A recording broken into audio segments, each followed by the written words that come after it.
Ozempic, Wegovy, Mounjaro, like, my God, depending on who you ask, they're either a miracle that fixes obesity or cheating and lazy and everyone's gonna die. Both sides are dramatic, both sides are missing the point. So in this video, I'm gonna give you the honest truth, what these injections actually do, what the best trials show for weight loss, what happens when you stop, the real side effects people don't respect, and who they make sense for and who needs to calm the fuck down.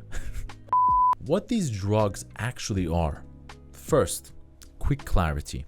Ozempic and Wegovy are brand names for semaglutide. Same molecule, different dosing or indication. These are GLP-1 receptor agonists, which means they mimic a gut hormone signal that reduces appetite, slows gastric emptying, so food kind of hangs around longer in your stomach, also improves glucose control in many people. And in plain English, they don't burn fat. They mainly make eating less feel weirdly easier, if that makes sense. And yes, that's powerful because appetite is the whole war.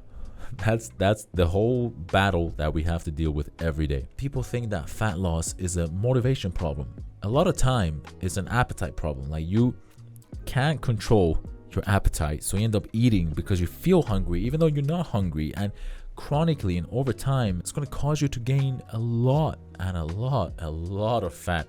Now let's talk results, not just opinions. The step 1 trial, also all these things will be linked in the description so you can go check them out for yourself. This is a big well-known trial which looked at semaglutide 2.4 milligrams weekly in adults with overweight / obesity issues, and they found sustained clinically relevant weight loss compared with placebo. In the step 1 extension paper from week 0 to week 68, the semaglutide group lost 17.3% on average. That's not a little help, that is massive. And that's the difference between I'm stuck forever in this state and I can actually move my health in a meaningful direction. So yes, these drugs work, okay? But now we get to the part where the part that everyone tries to ignore. What happens when you stop? Yeah, you're on the drug, it's fun, you're seeing the results, it's great. You can't stay on that shit forever, so what happens when you stop? Now here's the line nobody wants to hear.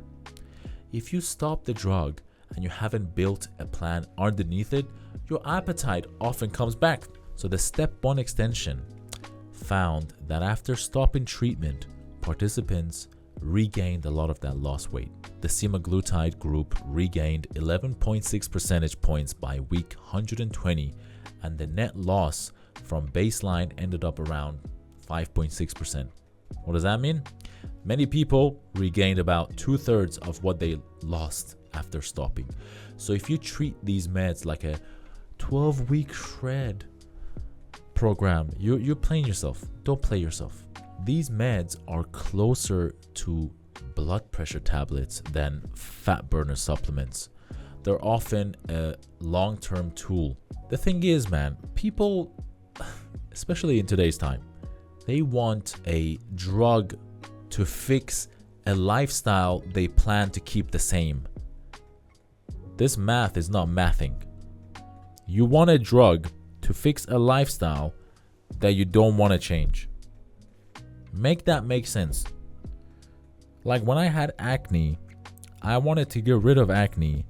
So let's say I would get on antibiotics, but then I wouldn't change any other thing, like my sleep, my diet, the products I would put on my face, so many things. Like, bro, this is the thing with today's society as a whole. Everyone wants like a get rich quick scheme, or a quick fat loss plan, or quick. Everything has to be fucking quick. Why does it have to be quick? But let's be fair though. Let's be scientific. This isn't just about the scale.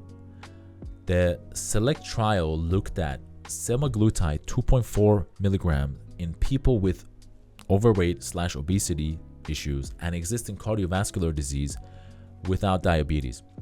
It found semaglutide was superior to placebo in reducing major cardiovascular events like, death, myocardial infarction, stroke. And that matters a lot because it suggests these meds aren't just cosmetic. They can be risk reducing for the right patients. So listen, anyone calling it just vanity is again missing the point. There's actually benefits to this. But let's talk about side effects.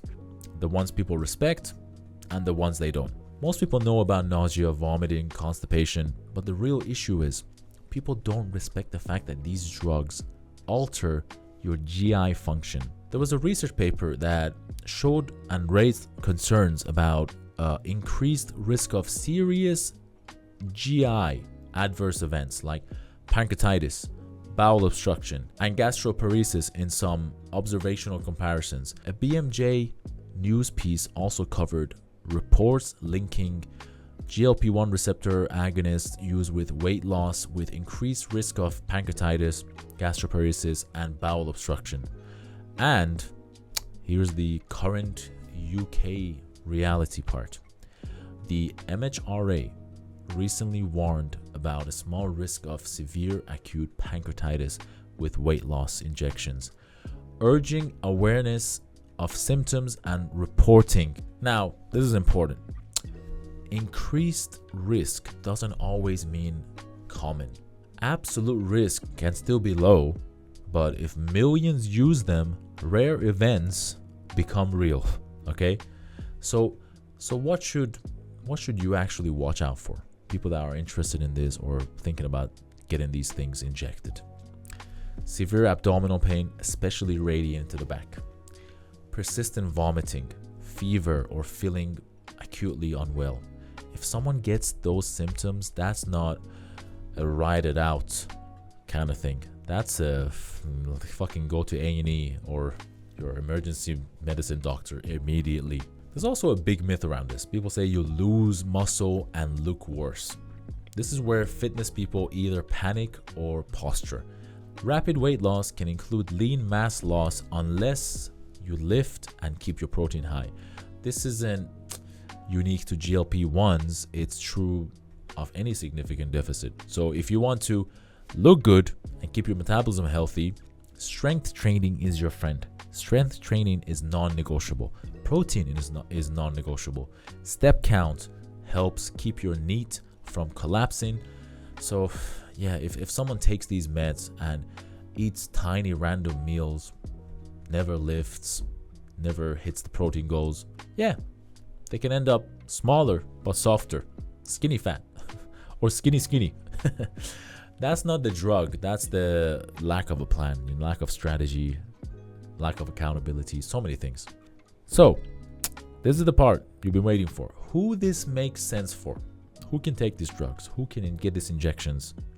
I'm personally, I have my own opinions, but who can actually take this? Here's my honest take. These meds make the most sense when obesity is affecting health markers. Like you're that obese that your body needs to change from within. Like your blood pressure is all over the place. Glucose is really high.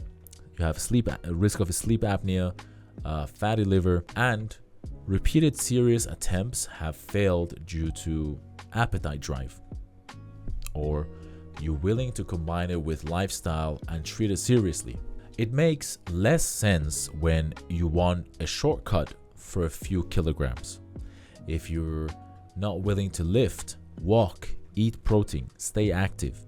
If you're doing it because TikTok told you so, TikTok told you it's easy or it's trendy, and if you have a history of disordered eating, you need extra caution and clinician guidance. Now let's talk about the tool versus trap framework I mentioned earlier on. Here's the simplest decision filter. It's a tool if you use it to build habits underneath. You have a plan for protein, training, steps, staying active. You understand it might be long term. You monitor side effects seriously. It's a trap if you use it as punishment. If you don't change behaviors, if you plan to stop and hope appetite doesn't return, if you don't change anything around it, and you just want to rely on the injection to fix your life, and you ignore symptoms because it's normal. So no, these injections aren't magic, and no, they're not evil as well. They're powerful, they can be life-changing, and they come with real trade-offs, side effects, possible issues down the road with any medication, with any injections. Listen, my personal opinion is, look, if you want to lose weight in a sustainable way, there are ways to do it naturally without having to rely on this. Yes, it works. It could and will reduce your appetite significantly, which will cause you to eat less, and then you end up losing weight. But if this is the only thing you want to rely on to lose fat, to become healthy, you're doing the wrong fucking thing, man. You got everything wrong. The thing is, a lot of men and women have this societal pressure on them to look a certain way, especially for women. Women they think they need to be super thin. You know, in different cultures and countries, they compare themselves with each other to celebrities, and they want to look a certain way, so they want to get there rapidly by taking these fucking injections and relying on them to sustain a lifestyle that isn't really practical if you come off of it, if you don't make necessary changes before you come off the injections, if that makes sense. So listen, as I said, if you want to rely on these injections without fixing things, without improving things outside of it, then don't do it. The risk of, pancreatitis, the gut issues, so many other things, it's a foreign thing that's entering your body, and could be beneficial to a lot of people. But if you just have a few kilograms you want to lose, and you haven't really tried anything, doing this is a little bit stupid, okay?